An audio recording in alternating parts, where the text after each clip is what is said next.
உமா கொஞ்ச நேரம் உட்காரு. நல்ல வேலை வெள்ளிக்கிழமை நாள் அதுமா நேரமா கோயிலுக்கு போனோம். இல்லைன்னா நான் கொஞ்ச நேரம் போயிருந்தா கூட்டமா வந்திருக்கோம். சரியா சாமியை பார்க்க முடியாது. ஆமா ஆமா சரி சாமியை பார்க்க முடியாது. சாமிக்கு பச்சை பால் புடவை அவ்வளவு அழகா இருந்தது தெரியுமா? அதே மாதிரி எனக்கும் வாங்கி கொடுங்க.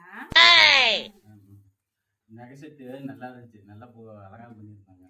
ஆமாங்க அப்படியே அழகா மின்னுது. அப்படியே கலரை அடிச்சு அப்படியே கல்லுகள்ல அப்படியே அடிச்சு நிறையா நகை செட்டுல அப்படியே அவ்வளவு அருமையா இருந்தது. என் கண்ணே பறிக்குது. சரி ரொம்ப நேரமா பூசா கிட்ட என்ன கேட்டுட்டு இருந்தியே, என்ன கேட்ட? அது ஒண்ணும் இல்லைங்க.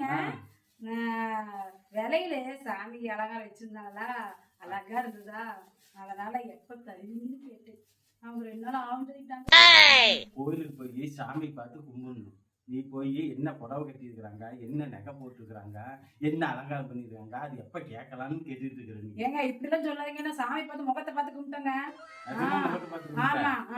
சரி மூஞ்சில என்ன பூசிருந்தாங்க சாமிக்கு? சந்தனம் பூசிருந்தாங்க. என்ன பூசுவாங்க சாமிக்கு? சந்தனம் பூசிருந்தாங்க.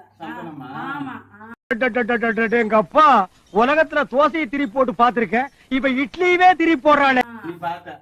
நான் பார்த்தேன். இன்னைக்கு சந்தனம் பூசல மஞ்சளும் பூசல, சாமி நார்மலா தான் இருந்துச்சு.